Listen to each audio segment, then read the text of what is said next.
First important article crop diversification policy से संबंधित है। आप जीएस पेपर 3 के इस टॉपिक से आर्टिकल को रिलेट कर सकते हो। इस आर्टिकल में हम ये सारे एस्पेक्ट्स कवर करेंगे। सबसे पहले हम बात करते हैं बैकग्राउंड की। देखो 2019 के यूएन पॉपुलेशन प्रोजेक्शंस के अनुसार 2027 आते आते चाइना को पीछे छोड़ के इंडिया वर्ल्ड का सबसे ज़्यादा पॉपुलेशन वाला देश बन जाएगा। 2030 तक हमारे देश के अर्बन एरियाज में ऑलमोस्ट 600 मिलियन लोग रह रहे होंगे। अब आपको पता है अर्बन एरियाज में तो फूड प्रोड्यूस होता नहीं, तो हिंटरलैंड से यानी रूरल एरियाज से फूड डिलीवर करना पड़ता है अर्बन एरियाज में। और अभी फ़िलहाल देखो एग्रीकल्चर की सिचुएशन ये है, एवरेज जो लैंड होल्डिंग साइज है वो है सिर्फ 1.08 हेक्टेयर, बहुत ही कम है। देखो लैंड होल्डिंग साइज जितना ज़्यादा छोटा होता है एग्रीकल्चर सेक्टर की प्रोडक्टिविटी उतनी ही कम होती है। जैसा आपको पता है छोटे छोटे खेतों में बड़ी मशीनों का इस्तेमाल नहीं हो सकता। अगर खेत का साइज बड़ा है तो ज़्यादा बेहतर ढंग से लेटेस्ट इक्विपमेंट्स का इस्तेमाल हो सकता है और फसल की पैदावार को इंक्रीज किया जा सकता है। हमारे देश में क्या पूरे वर्ल्ड में ही जो कल्टिवेबल लैंड या फिर वाटर है वो तो देखो लिमिटेड है, और हमारे देश में तो तेज़ी से इन रिसोर्सेज का एक्सप्लॉयटेशन हो रहा है, यानी प्रेशर पड़ रहा है इन रिसोर्सेज पर। आने वाले समय में वाटर की तो बहुत ज़्यादा कमी होने वाली है। ऐसी सिचुएशन में एक ऑप्टिमल एग्री फूड पॉलिसी को फ्रेम करना बहुत ज़्यादा ज़रूरी है, ताकि ना सिर्फ मीडियम टर्म चैलेंजेस को एड्रेस किया जा सके बल्कि जो लॉन्ग टर्म चैलेंजेस हैं उनको भी एड्रेस किया जा सके। इसके बाद आर्टिकल में आर्गुमेंट्स दिए जाते हैं क्रॉप डाइवर्सिफिकेशन पॉलिसी के पक्ष में। शुरुआत में ये बोला जाता है, देखो विभिन्न सरकारें हमारे देश के जो नेचुरल रिसोर्सेज हैं जैसे वाटर, सोइल, इनको प्रोटेक्ट करने में असफल साबित हुई हैं। किसानों को जो फ्री बिजली दी जाती है ग्राउंड वाटर का यूटिलाइज करने के लिए, ज़मीन के नीचे से पानी निकालने के लिए, इरिगेशन के लिए, इसके अलावा बहुत ज़्यादा सब्सिडी जो दी जाती हैं फर्टिलाइजर्स के लिए, सबसे ज़्यादा यूरिया के लिए, इससे देखो ना सिर्फ ग्राउंड वाटर काफ़ी ज़्यादा डिप्लीट हो रहा है बल्कि ग्राउंड वाटर की जो क्वालिटी है वो भी ख़राब हो रही है, खास करके पंजाब, हरियाणा और वेस्टर्न उत्तर प्रदेश में। ये वो स्टेट्स हैं जहाँ पे ग्रीन रेवोल्यूशन का इम्पैक्ट सबसे ज़्यादा देखने को मिला था। तो राइटर ये सजेस्ट करते हैं अभी सरकार जो पावर, वाटर, फर्टिलाइजर इन पे जो बहुत ज़्यादा सब्सिडी देती हैं, इसके अलावा पैडी, वीट और शुगर केन पे जो एमएसपी या फिर एफआरपी, शुगर केन पे एफआरपी प्राइस दिया जाता है, सरकार के द्वारा अनाउंस किया जाता है, तो इस रेजीम से सरकार स्विच करे किसी दूसरे रेजीम पर। वो रेजीम ऐसा हो ना सिर्फ किसानों की इनकम को और ज़्यादा सपोर्ट मिले बल्कि इसके साथ साथ वाटर, सोइल, एयर क्वालिटी ये भी इम्प्रूव हों।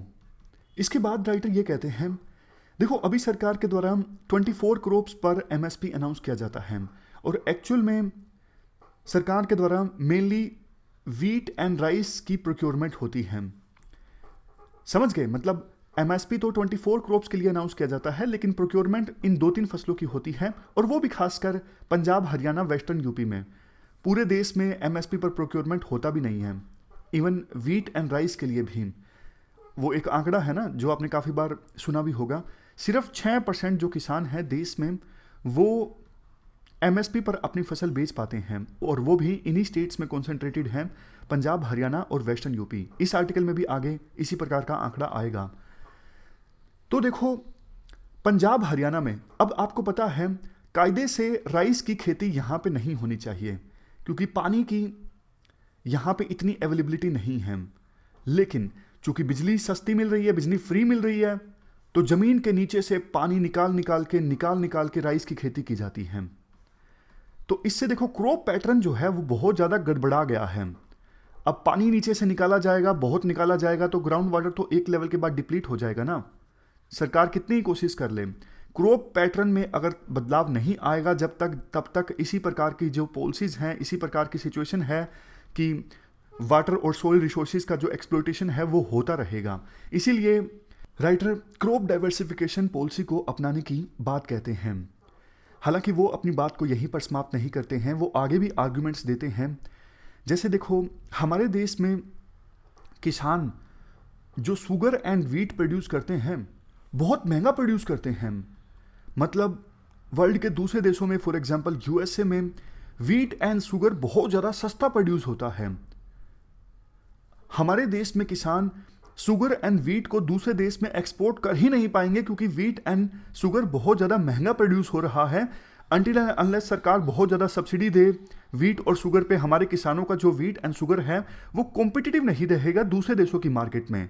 और बात करें राइस की, राइस देखो फिर भी थोड़ा बहुत कॉम्पिटिटिव है, लेकिन हमारे किसान बहुत ज़्यादा पानी का इस्तेमाल करते हैं राइस की खेती करते वक्त।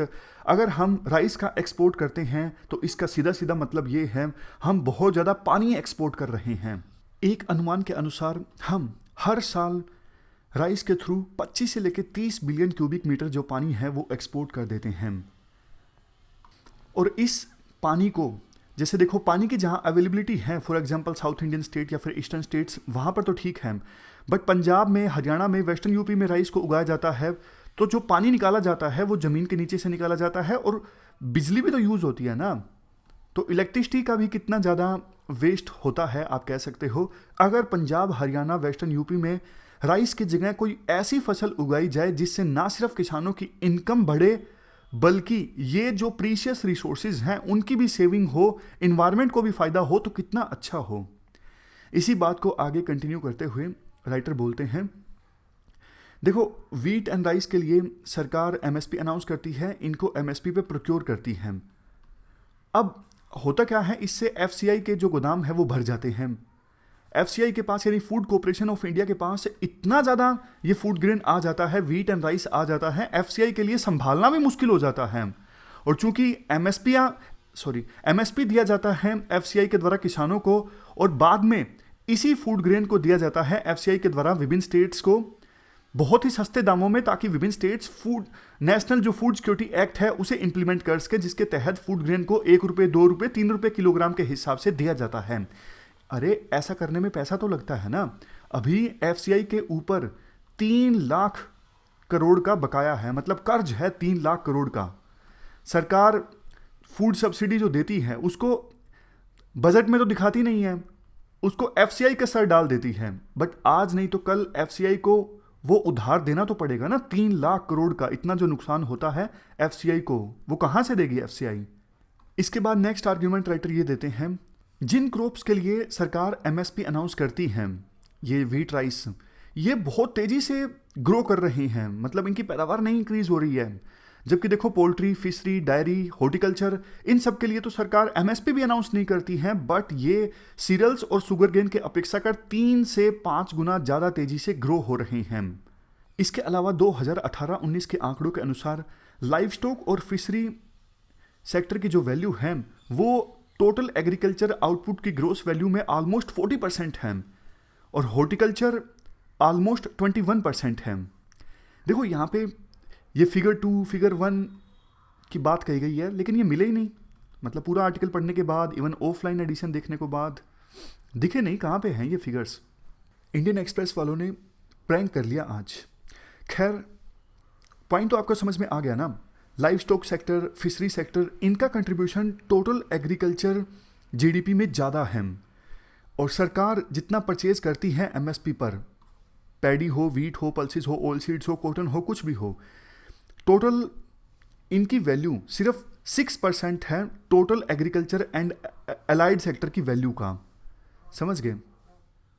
इसके बाद राइटर के द्वारा मार्केटिंग सेगमेंट की बात की जाती है। राइटर कहते हैं इंडिया के ज़्यादातर एग्री कमोडिटीज़ में जो कॉस्ट है दूसरे डेवलपिंग कंट्रीज़ की अपेक्षा कर ज़्यादा है। क्यों? क्योंकि लॉजिस्टिक्स काफ़ी पुअर हैं, मतलब सामान को एक स्थान से दूसरे स्थान पर भेजना काफ़ी ज़्यादा महंगा पड़ता है। सप्लाई लाइंस में इन्वेस्टमेंट काफ़ी लो है और बिचौलिए जो हैं वो काफ़ी ज़्यादा कमीशन खा जाते हैं। और लंबे समय से मांग हो रही है कि मार्केटिंग सेगमेंट में रिफॉर्म्स आने चाहिए, खास करके एग्री मार्केटिंग में एफिशिएंसी आनी चाहिए ताकि ट्रांजैक्शनल कॉस्ट किसानों के लिए कम से कम हो जब वो फसलों को बेचें। ऐसे नहीं होना चाहिए कि किसान 2 रुपये आलू बेचे और वही आलू कस्टमर तक 30 रुपये किलोग्राम या फिर 60 रुपये किलोग्राम तक पहुँचे। ऐसा नहीं होना चाहिए। इसके बाद राइटर के द्वारा कंजप्शन के पर्सपेक्टिव से बात की जाती है। देखो, मोरल लेस हंगर को तो हमने जीत लिया है, सरकार की जो पॉलिसीज़ हैं उनकी सहायता से हंगर को तो ख़त्म किया जा सका है। लेकिन बात करें न्यूट्रिशन की, हंगर का मतलब देखो सिर्फ इनफ खाना मिलना नहीं होता, हिडन हंगर भी एक टर्म है, आपको पता होगा। इनफ न्यूट्रिशन अगर बॉडी को नहीं मिलता तो वो पर्सन मालन्यूट्रिशन का शिकार हो जाता है, और मालन्यूट्रिशन की समस्या हमारे देश के बच्चों में काफ़ी ज़्यादा है। और आने वाले 10 सालों में जो इंडिया के सामने बिगेस्ट प्रॉब्लम्स हैं उनमें से एक है ये मालन्यूट्रिशन की समस्या। ये मल्टी डायमेंशनल प्रॉब्लम है। महिलाओं को अवेयर करने की आवश्यकता है कि आप अपने बच्चों को क्या खिलाएं। इम्यूनाइजेशन, सैनिटाइजेशन, न्यूट्रिशियस फूड, इन सभी को एक साथ एड्रेस करना होगा वार फुटिंग पे, यानी युद्ध स्तर पर, अगर हम मालन्यूट्रिशन की समस्या को एड्रेस करना चाहते हैं। देखो, सरकार के द्वारा पीडीएस के थ्रू फूड ग्रेन दिया जाता है, लेकिन सरकार के द्वारा मेनली राइस और वीट ये सब चीज़ें दी जाती हैं, और बाकी न्यूट्रिशन वाली चीज़ें जैसे दालें, एग्स ज़्यादातर स्टेट्स में नहीं दिए जाते हैं। इसलिए पीडीएस में जो भी फूड ग्रेन सरकार के द्वारा दिए जाते हैं उनमें डाइवर्सिफिकेशन की आवश्यकता है। या तो आप डायरेक्ट कैश ही दे दो, ऐसा हो सकता है कि किसानों को जितना एमएसपी दिया जाता है सरकार के द्वारा प्रोक्योर करते वक्त, उतना पैसा प्लस में इसका 25% एक्स्ट्रा सरकार के द्वारा दिया जा सकता है नेशनल फूड सिक्योरिटी एक्ट के बेनिफिशरीज को। यहाँ पर देखो, cash equivalent to MSP plus में 25%, इतना डायरेक्ट कैश सरकार के द्वारा दिया जा सकता है। किसको? नेशनल फूड सिक्योरिटी एक्ट के बेनिफिशरीज को, ताकि वो इतने पैसे से खुद से जो कुछ खरीदना चाहते हैं, न्यूट्रिशनल चीज़ें खरीदना चाहते हैं, वो खरीद सकें। अब आपको लगेगा अरे इससे तो सरकार को नुकसान होगा ना। देखो, इससे सरकार को फ़ायदा होगा, क्योंकि एफसीआई जब किसानों से फसलें प्रोक्योर करती है ना सिर्फ किसानों को एमएसपी देना पड़ता है, एमएसपी पे फसलें प्रोक्योर करती है, और भी कॉस्ट बहुत ज़्यादा लगती है स्टोरिंग की, फूड ग्रेन को स्टोर करके रखना, इसके बाद उसको ट्रांसपोर्ट करना, यानी एक स्टेट से दूसरे स्टेट तक लेके जाना। बहुत सारी ऐसी चीज़ें हैं जिससे एफसीआई का जो खर्चा है वो बहुत ज़्यादा बढ़ जाता है। अगर सीधा सीधा कैश जाएगा एमएसपी इक्विवेलेंट प्लस में 25%, तो बल्कि एफसीआई को फ़ायदा होगा, और जो बेनिफिशरीज हैं वो भी अपनी पसंद की चीज़ें खरीद सकेंगे जिनमें न्यूट्रिशन होगा। तो ये सारे आर्गुमेंट्स देकर राइटर कहते हैं सरकार को एक क्रॉप डाइवर्सिफिकेशन पॉलिसी को लाने की आवश्यकता है, और लास्ट में बेसिक पैरामीटर्स भी बताए जाते हैं कि इन बेसिक पैरामीटर्स पर आधारित हो ये क्रॉप डाइवर्सिफिकेशन पॉलिसी। सबसे पहले, इंडिया इनफ फूड प्रोड्यूस करने में सक्षम हो, इनफ फीड जो कि पशुओं को दिया जाता है वो प्रोड्यूस करने में सक्षम हो, और इंडिया में जितनी पॉपुलेशन है उनके लिए फाइबर भी अवेलेबल हो। ऐसी क्रॉप डाइवर्सिफिकेशन पॉलिसी हमें बनानी है जिससे ये सब चीज़ें इंश्योर हों, enough food, enough feed, enough fibre. दूसरा पैरामीटर, ऐसी होनी चाहिए क्रॉप डाइवर्सिफिकेशन पॉलिसी जो कि ना सिर्फ इन्वायरमेंट को प्रोटेक्ट करे, बल्कि सोइल, वाटर, एयर, बायोडाइवर्सिटी, इन सब को भी प्रोटेक्ट करे, और हमारे देश में जो प्रोडक्शन हो फसलों की वो ग्लोबली कॉम्पिटिटिव हो, मतलब पैदावार इतनी हो कि हम दूसरे देशों का मुकाबला कर सकें, इतनी सस्ती। ऐसा नहीं कि वीट हम प्रोड्यूस कर रहे हैं, इतना महंगा प्रोड्यूस कर रहे हैं कि वो वीट बिके ही ना दूसरे देशों में जब तक कि सरकार उस पर सब्सिडी ना दे। तीसरा पैरामीटर, फार्म से लेके फोक मतलब हम जो चम्मच से खाना नहीं खाते वो फोक, यानी कंज्यूमर तक, खेत से लेके कंज्यूमर तक फूड की मूवमेंट बिल्कुल सीमलेस होनी चाहिए, मार्केटिंग कॉस्ट से कम हो। ऐसा नहीं कि बिचौलिए बीच में बहुत सारा कमीशन खा जाएं और किसान अपनी फसलों को सस्ता बेचें लेकिन कंज्यूमर अपनी फसलों को बहुत ज़्यादा महंगा खरीदें। ऐसा नहीं होना चाहिए, और सप्लाई चेन्स में जो भी लॉसेस होते हैं वो नहीं होने चाहिए। लास्ट में चौथा parameter, consumer safe and nutritious food प्राप्त करें, वो भी अफोर्डेबल प्राइसेस पर। यह भी सरकार को ध्यान में रखने की आवश्यकता है जब सरकार नई क्रॉप डाइवर्सिफिकेशन पॉलिसी बनाए। लास्ट में बस एक बात ये बोली जाती है, देखो हमें एग्रीकल्चर सेक्टर के R&D में भी अच्छा खासा इन्वेस्ट करने की आवश्यकता है। R&D के अलावा जो हम साइंटिस्ट ने जो नॉलेज एकत्रित की है R&D से, यानी रिसर्च एंड डेवलपमेंट से, उसका फ़ायदा किसानों को भी होना चाहिए। उन प्रैक्टिसेस को किसान भी अपने खेतों में अपनाएं। आमतौर पे ऐसा होता है कि किसानों को पता नहीं होता कि मतलब ऐसा करने से सोइल की जो प्रोडक्टिविटी है वो इंक्रीज़ होगी, हमें इस प्रकार से बदल के क्रॉप अगर उगाते हैं तो ज़्यादा क्रॉप हम उगा पाएंगे, पैदावार अच्छी होगी। किसानों को पता नहीं होता बहुत से इलाकों में अभी भी इन चीज़ों का। तो सरकार जब नॉलेज स्प्रेड करे किसानों को, तो इस चीज़ को कहा जाता है एक्सटेंशन सर्विसेज। अभी देखो, इंडिया जो है वो एग्रीकल्चर R&D में इन्वेस्ट करती है 1% ऑफ GDP ऑफ एग्रीकल्चर, जबकि किसी भी देश को एग्रीकल्चर GDP का 1% R&D में खर्च करना चाहिए। और जो देखो ये रिसर्च इंस्टीट्यूशंस हैं जैसे Indian council of agriculture research, state agriculture universities या फिर दूसरी R&D ऑर्गेनाइजेशंस, उनकी अकाउंटेबिलिटी भी तय होनी चाहिए कि भैया आप इतनी रिसर्च कर रहे हो, इतना पैसा आपको मिल रहा है, तो आपने क्या किया है, क्या इफेक्टिव रिजल्ट्स आपने प्रोड्यूस किए हैं हमारे देश में एग्रीकल्चर सेक्टर में एफिशिएंसी लाने के लिए। तो उन रिसर्च ऑर्गेनाइजेशंस की जवाबदेही भी तय होनी चाहिए। तो ये हमने पूरा आर्टिकल डिस्कस किया क्रॉप डाइवर्सिफिकेशन पॉलिसी से संबंधित। चलते हैं आगे। नेक्स्ट आर्टिकल व्हाट्सएप कंट्रोवर्सी से संबंधित है। आप GS पेपर 2 के इस टॉपिक से आर्टिकल को रिलेट कर सकते हो। देखो, इसी महीने के शुरुआत में व्हाट्सएप के द्वारा एक नोटिस निकाला गया कि आप नई जो प्राइवेसी पॉलिसी है उसको एक्सेप्ट कीजिए, अदरवाइज व्हाट्सएप को इस्तेमाल करना छोड़ दीजिए। 8 फरवरी से पहले पहले आपको ऐसा करना है। यूजर्स में ये परसेप्शन गया कि नई जो प्राइवेसी पॉलिसी है उसके अनुसार व्हाट्सएप अपना डेटा शेयर कर सकेगी फेसबुक के साथ, यानी फेसबुक व्हाट्सएप में आप जो मैसेजेस भेजते हो उसको एक्सेस कर सकेगा, ऐसा परसेप्शन गया। हालांकि व्हाट्सएप ने पूरी कोशिश की कि यूजर्स को बताया जा सके नई जो प्राइवेसी पॉलिसी है उसका पर्सनल मैसेजिंग से कोई लेना देना नहीं है। नई प्राइवेसी पॉलिसी में कुछ एक्स्ट्रा फीचर्स हैं, वो बिजनेस फीचर्स से संबंधित हैं। बड़ी बड़ी एडवर्टाइजमेंट्स निकाली गई व्हाट्सएप के द्वारा यूजर्स को समझाने के लिए कि नई प्राइवेसी पॉलिसी पर्सनल मैसेजिंग से संबंधित नहीं है, हम पहले की तरह एंड टू एंड इंक्रिप्शन में विश्वास रखते हैं। इवन व्हाट्सएप भी आपके मैसेजेस नहीं पढ़ सकता, फेसबुक तो आप छोड़ ही दीजिए। ऐसा विश्वास दिलाने की व्हाट्सएप ने कोशिश की, लेकिन देखो तब तक देर हो चुकी थी। एक्सोडस स्टार्ट हो गया, मतलब बहुत सारे यूजर्स ने व्हाट्सएप को छोड़ दिया, दूसरी एप्लीकेशंस की तरफ बहुत सारे यूजर्स भागने लगे, जैसे टेलीग्राम, सिग्नल ऐप। तो इस सिचुएशन से डर कर व्हाट्सएप ने कहा कि 8 फरवरी के बजाय 15 मई तक यूजर्स को नई प्राइवेसी पॉलिसी को एग्री करना है। मीनवाइल इस टाइम का यूटिलाइज करेगा व्हाट्सएप यूजर्स को और बेहतर ढंग से समझाने के लिए कि नई प्राइवेसी पॉलिसी का जो पर्सनल मैसेजिंग है उससे कुछ लेना देना नहीं है। देखो, फेसबुक ने व्हाट्सएप को खरीदा था $19 बिलियन में। पहले तो फेसबुक का प्लान ये था कि व्हाट्सएप चार्ज करेगा इंडिया में यूजर्स से 55 रुपये 1 महीने के, इस प्रकार का कुछ चार्ज किया जाएगा।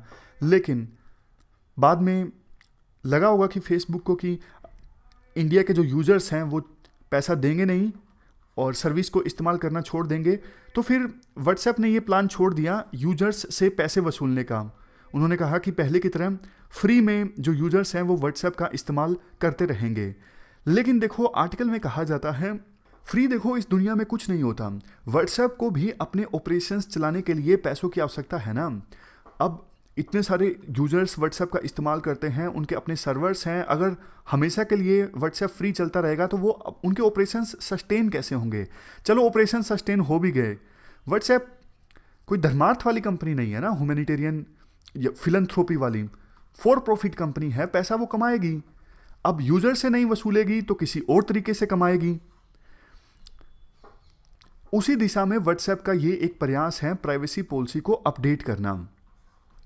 वैसे देखो, इस नई प्राइवेसी पॉलिसी आने के बाद, जैसा हमने पहले भी डिस्कस किया, बहुत सारे लोगों ने व्हाट्सएप का इस्तेमाल करना छोड़ दिया। इवन कैम्ब्रिज एनालिटिका का जब स्कैंडल सामने आया था कि व्हाट्सएप की जो पेरेंट कंपनी है फेसबुक, उसने यूजर्स के डेटा को कॉम्प्रोमाइज़ किया, कैम्ब्रिज एनालिटिका स्कैंडल में ये सामने आया था, तब भी व्हाट्सएप से इतना ज़्यादा यूजर्स का एक्सोडस नहीं देखने को मिला था जितना अब देखने को मिला। लोगों का देखो फेसबुक पर तो विश्वास उठ सा गया कि फेसबुक के कई बार नाम सामने आ गए हैं कि ये यूजर्स का जो प्राइवेसी संबंधी डेटा है कॉम्प्रोमाइज़ कर लेते हैं।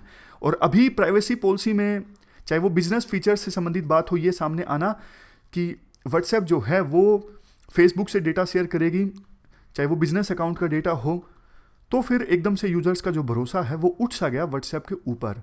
वैसे देखो यूरोप की बात करें, यूरोप में एक बहुत ही कड़ा कानून है, जनरल डेटा प्रोटेक्शन रेगुलेशन, जिसको कॉमनली GDPR के नाम से जाना जाता है। ये विभिन्न एप्लीकेशंस के बीच में आपस में डेटा शेयरिंग पर रोक लगाता है। इस कानून के अनुसार यूजर्स का पूरा पूरा अधिकार होता है अपने डेटा के ऊपर। इंडिया में ऐसा कोई कानून नहीं है। इंडिया को कौन रोक रहा है ऐसा कानून बनाने पर? जब देखो यूरोपियन यूनियन ने ये कानून बना लिया है तो इंडिया भी इसी प्रकार का कड़ा कानून बना सकती है ना। ऐसा कानून है नहीं, इसलिए कंपनी अपनी मनमानी कर रही है, नई नई प्राइवेसी पॉलिसी लेके आ रही है। अरे बना दो ना ऐसा कानून। 130 करोड़ लोगों की जो प्राइवेसी है वो आप इन कंपनीज के भरोसे मत छोड़िए। हाँ भाई, ये कंपनीज जो हैं वो ऑनेस्टी से काम करेंगी, मोरली काम करेंगी। नहीं, आप जल्द से जल्द कानून बनाइए। तो ये हमने पूरा आर्टिकल डिस्कस किया व्हाट्सएप की नई पॉलिसी से संबंधित। चलते हैं आगे। इसके बाद नेक्स्ट आर्टिकल वैक्सीनेशन की शुरुआत से संबंधित है। आप GS पेपर 2 के इस टॉपिक से आर्टिकल को रिलेट कर सकते हो। देखो 16 जनवरी को हमारे देश में कोविड-19 से निपटने के लिए टीकाकरण स्टार्ट हो गया और पहले ही दिन 2 लाख लोगों को टीका लगाया गया। 2 वैक्सीन्स हैं जिनका टीका हमारे देश में अभी लग रहा है फ्रंटलाइन वर्कर्स को, जिसमें हेल्थ वर्कर्स, सैनिटेशन वर्कर्स, सफाई कर्मचारी, ये सब लोग आते हैं। 2 टीके कौन कौन से हैं? एक है कोविशील्ड, जिसको मैन्युफैक्चर किया गया है सीरम इंस्टीट्यूट ऑफ इंडिया के द्वारा। ये सभी स्टेट्स में अवेलेबल हैं। जबकि दूसरा टीका है भारत बायोटेक का, जिसका नाम है कोवैक्सिन। ये सिर्फ 12 स्टेट्स में कुछ वैक्सीनेशन साइट्स पर उपलब्ध हैं। जो पहला ये स्टॉक है वैक्सीन का, इसमें देखो 11 मिलियन डोजेज जो हैं, यानी 1 करोड़ 10 लाख डोजेज अवेलेबल हैं कोविशील्ड की और 55 लाख डोजेज अवेलेबल हैं कोवैक्सिन की। और ये टीका health care worker, sanitation worker और म्युनिसिपल वर्कर्स को लगेगा आने वाले कुछ दिनों में। देखो इंडिया को बहुत ज़्यादा अच्छा अनुभव है वैक्सीनेशन के मामले में। हमारे देश में कई सारे जो वैक्सीनेशन प्रोग्राम हैं वो चलते रहते हैं। और अच्छी बात ये भी है कि इंडिया जो है वो पीछे नहीं है वैक्सीनेशन के मामले में ज़्यादा as comparison to other countries. हाँ, कुछ देशों में थोड़ा सा पहले ये वैक्सीनेशन स्टार्ट हो गया है, लेकिन ज़्यादा लेट नहीं हुआ। इंडिया में भी ठीक ठाक समय पे ये वैक्सीनेशन जो प्रोग्राम है वो स्टार्ट हो गया है और ये इंडिया के लिए एक बड़ी अचीवमेंट भी है। लेकिन देखो ज़्यादा खुश होने की आवश्यकता नहीं है। कोविड-19 से लड़ाई जो है ये एक मैराथन की तरह है। पहले दिन आप खुश नहीं हो सकते, क्योंकि 3 करोड़ ये जो फ्रंटलाइन हेल्थ केयर वर्कर्स हैं इनको टीका लगने के बाद उसके बाद वल्नरेबल जो सेक्शंस हैं 27 करोड़ उनको टीका लगेगा। वो लोग जो एक या एक से अधिक डिजीज़ के शिकार हैं या फिर वो लोग जिनकी एज 50 साल से ज़्यादा है, इनको टीका लगना है जुलाई आने तक। लेकिन 18 जनवरी आज है, 18 जनवरी से लेकर जुलाई के बीच में तो देखो बहुत कुछ हो सकता है। हमें संभल के चलने की आवश्यकता है। जैसे यूके में नया स्ट्रेन सामने आ गया था, फिर से कोई नया स्ट्रेन सामने आ सकता है, फिर से केसेस एकदम से कोविड-19 के बढ़ सकते हैं। तो संभल के चलने की आवश्यकता है, एकदम से अभी कॉम्प्लेसेंट होने की आवश्यकता नहीं है। इसके बाद वैक्सीन की एफिकेसी की बात की जाती है। देखो 2 टीके लग रहे हैं, एक कोविशील्ड, एक कोवैक्सिन। जैसा हमने पहले भी डिस्कस किया था, वैसे तो अभी जितने भी वर्ल्ड में वैक्सीन्स हैं जिनको इमरजेंसी यूज़ के लिए अप्रूवल दिया गया है, उनका ज़्यादा डेटा तो सामने नहीं आया है, लेकिन जितना भी सामने आया है उससे एफिकेसी यानी वैक्सीन की इफेक्टिवनेस का तो पता लगता है। लेकिन कोवैक्सिन को सरकार के द्वारा जो अप्रूवल दिया गया है, अभी तो इस कोवैक्सिन की एफिकेसी का भी नहीं पता है। तीसरे फेज के जो ट्रायल हैं वो चल रहे हैं। तो काफ़ी सारे क्वेश्चंस उठ रहे हैं इस कोवैक्सिन पर। सरकार कह रही है कि आप वैक्सीन पर सवाल मत उठाइए, हमारे साइंटिस्ट ने बहुत मेहनत की है, और गलत संदेश जाएगा अगर वैक्सीन पर सवाल उठाए जाते हैं। बहुत से लोग इनको लेने से इनकार कर देंगे और जो अपोजिशन पार्टीज हैं वो सवाल उठा रही हैं इन वैक्सीन पर। लेकिन देखो आर्टिकल में कहा जाता है कोविशील्ड पर किसी ने भी सवाल नहीं उठाया, कोवैक्सिन पर सवाल उठाया है। वो भी इसलिए क्योंकि तीसरे फेज के ट्रायल्स अभी कंप्लीट हुए नहीं हैं, एफिकेसी संबंधी डेटा अभी सामने आया नहीं है। बजाय इसके कि सरकार बार बार ये बोले कि इस पर सवाल मत उठाइए, सरकार को जल्द से जल्द ये इंश्योर करना चाहिए कि कोवैक्सिन की एफिकेसी संबंधी जो डेटा है वो भी सामने आए जल्द से जल्द, और लोगों का जो विश्वास है कोवैक्सिन में वो भी इंक्रीज हो और कोई भी इन वैक्सीन पर क्वेश्चन उठा ही ना पाए। ये सरकार को जल्द से जल्द इंश्योर करना चाहिए। तो ये हमने छोटा सा आर्टिकल डिस्कस किया वैक्सीनेशन ड्राइव से संबंधित। आज हमने 3 इश्यूज डिस्कस किए। हमारी आज की इस डिस्कशन में इतना ही है। Thank you very much for discussion. नमस्कार दोस्तों, डेट है आज की 18 जनवरी 2021 और स्वागत है आपका एडिटोरियल डिस्कशन में। आज 3 इश्यूज हम डिस्कस करेंगे। सबसे पहले हम इंडियन एक्सप्रेस का आर्टिकल डिस्कस करेंगे क्रॉप डाइवर्सिफिकेशन पॉलिसी से संबंधित। दूसरा आर्टिकल हम डिस्कस करेंगे व्हाट्सएप कंट्रोवर्सी से संबंधित, और तीसरा आर्टिकल हम वैक्सीनेशन ड्राइव से संबंधित डिस्कस करेंगे। यहाँ पे जो आर्टिकल हैं इसमें भी कुछ इंपॉर्टेंट पॉइंट्स हैं, लेकिन इस आर्टिकल को हम कल डिस्कस करेंगे। फिलहाल अभी डिस्कशन स्टार्ट करते हैं।